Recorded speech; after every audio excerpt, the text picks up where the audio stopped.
Bueno, empezamos con la explicación del tema. Vayan viendo las preguntas y respuestas que ustedes pusieron en el cuestionario que trabajamos ya en forma virtual, ¿sí? En la unidad 1. En el siglo XI, acá había puesto 15, en el siglo XI empieza a darse el comienzo de la Edad Media en Europa. ¿Por qué? Porque hay fin de la violencia, porque las invasiones que vimos que eran características de la Edad Media empiezan a terminarse, ¿sí? ¿Por qué se terminan? Obviamente porque los países empiezan a tener más protección de parte de los reyes, o sea que los reyes vuelven a tener su poder, entonces protegen a sus territorios, empiezan a desaparecer los señores feudales. Al mismo tiempo que se producen esos cambios políticos, que ya los vamos a ver específicamente, hay un progreso agrícola. ¿Sí? Si la gente no necesita estar todo el día defendiéndose o metidos adentro de la casa por las dudas de que pase algo en el campo o que los invadan, entonces pueden dedicarse a sembrar. ¿Qué es lo que beneficia el progreso agrícola? Que al mismo tiempo que empiezan a hacer más siembras, se mejoran las herramientas de trabajo porque empiezan a haber herramientas de hierro. Esto ya lo hemos visto. No es lo mismo una pala de madera que una pala de hierro. La pala de hierro o un arado de hierro van a permitir hacer el trabajo mucho más rápido y más fácil, ¿sí?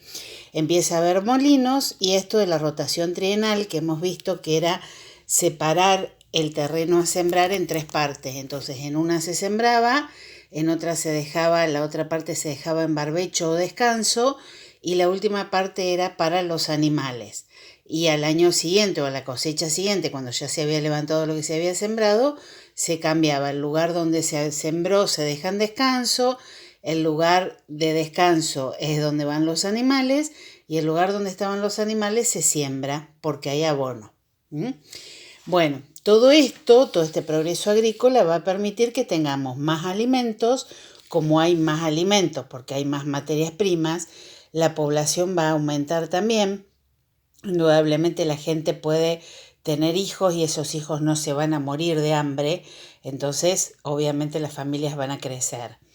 Y va a haber más comercio. Y el comercio está relacionado también con que se producen en esta época las cruzadas. Acuérdense que fueron 8 cruzadas, que la última fue una cruzada de niños, que no se sabe en realidad si existió o no, pero además una de las características de las cruzadas es que muchos de los voluntarios que iban para pelear en estas cruzadas en realidad no llegaban a pelear, sino que iban a los lugares, a las ciudades desconocidas de Medio Oriente y compraban productos que no se conocían en Europa. ¿Sí? Los llevaban a Europa, los vendían mucho más caros y se transformaban de voluntarios de las cruzadas en comerciantes que lo único que hacían era lograr dinero. Gracias a esto entonces aumenta el comercio. ¿Sí? Tenemos más alimentos, más materias primas y de este lado tenemos más productos elaborados para vender. Como tenemos más comercio, van a surgir ferias que se hacen más seguido, ¿sí? Antes las ferias se hacían una vez cada 6 meses, por ejemplo, o una vez cada 3 meses, depende de las ciudades, y ahora se hacen más seguidos. En esas ferias va a haber artesanos que son los que venden los productos que hacen ellos con sus manos, que ya vamos a ver cómo las hacen. Y estos artesanos están manejados o limitados por gremios. ¿Qué son los gremios? Grupos de artesanos de la misma rama, por ejemplo, van a estar los plateros, los que trabajan la plata, van a estar los que hacen dulce, los que hacen pan, los que hacen tejidos, y cada uno de este grupito de gente que hace tejidos o que hace cada una de las cosas, forman un gremio. ¿Cuál es el objetivo del gremio? Poner el precio mínimo y el máximo de los productos, controlar la calidad del producto, que nadie venda un producto que sea muy malo o que sea muy caro, ¿sí?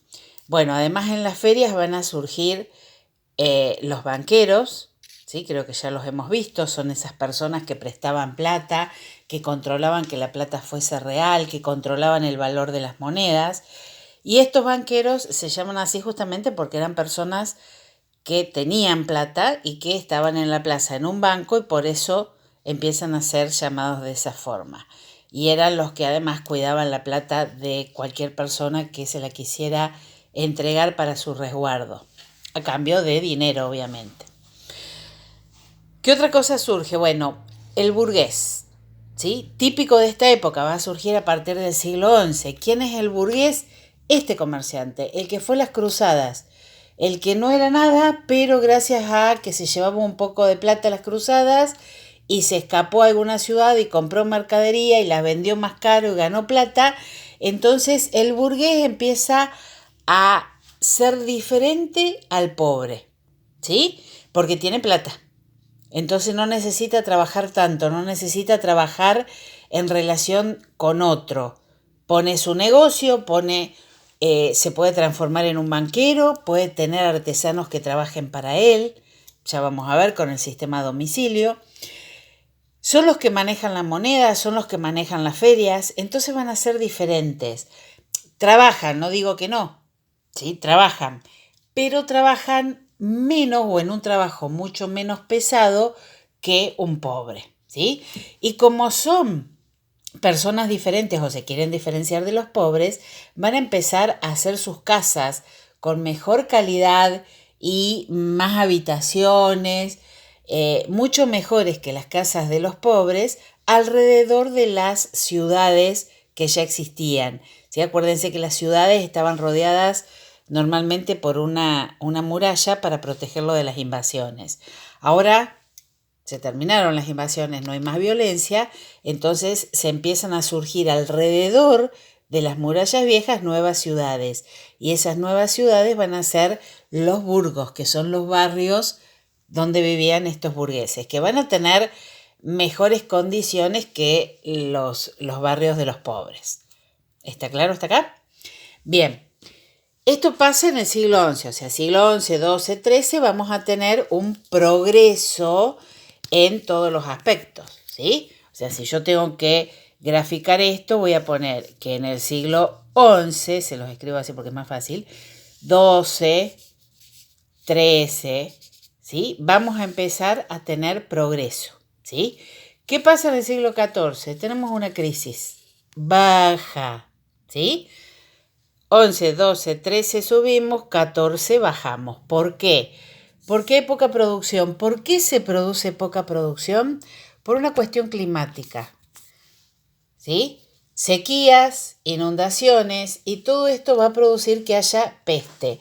Una peste similar a lo que nosotros estamos viviendo, sí, una pandemia, pero esto fue la peste negra, que afectaba el estómago.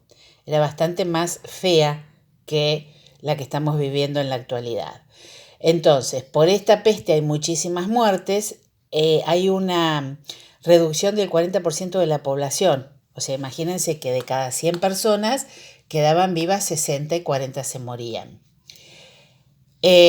Obviamente hay poca producción porque hay muchos enfermos, porque hay muchos muertos y esto trae problemas sociales. Menos población, menos producción, menos comida. Como hay menos comida, menos población todavía.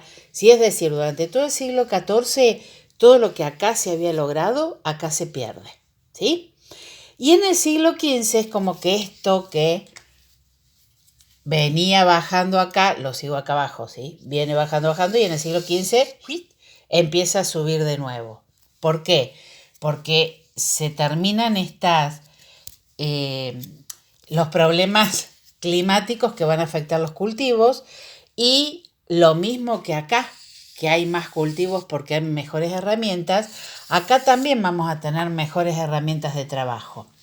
Vamos a empezar a alternar entre lo que es la ganadería y la agricultura y el hombre va a empezar a cultivar tierras que eran vírgenes, que antes no se cultivaban, ¿sí?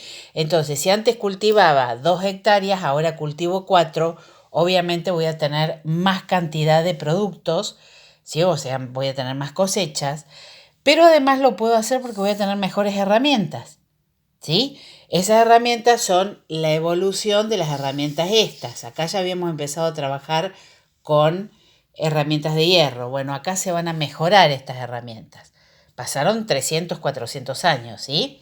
Entonces los señores feudales, que ya no tienen demasiada importancia porque el rey empieza a tener mucho poder, arriendan sus tierras. ¿Qué quiere decir? Que no las van a dejar libres para que cualquier persona que quiera ir a vivir al campo las trabaje, sino que el que va a trabajar una tierra va a tener que pagar un arrendamiento o un alquiler, ¿sí?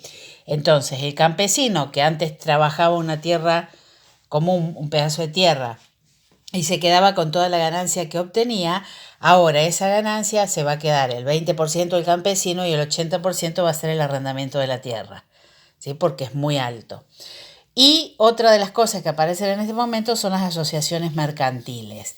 Es decir, estos burgueses que vimos acá se van a empezar a sumar, se van a juntar 2 o 3 para hacer algo, ¿sí? Por ejemplo, para prestar plata. Van a juntar mucha plata y se la van a prestar a alguien a cambio de intereses altísimos. O entre 2 o 3 burgueses van a comprar mucha mercadería y van a tener el monopolio de la venta de una mercadería. Por ejemplo, 2 o 3 burgueses se juntan y compran todo el azúcar que se produce en Francia, ¿sí? Entonces después, como son los únicos que tienen azúcar, van a poder venderlo a un precio muy alto porque o compramos ese azúcar o no compramos ninguna porque no hay otra. ¿Se entendió? ¿Está claro hasta acá? Perfecto.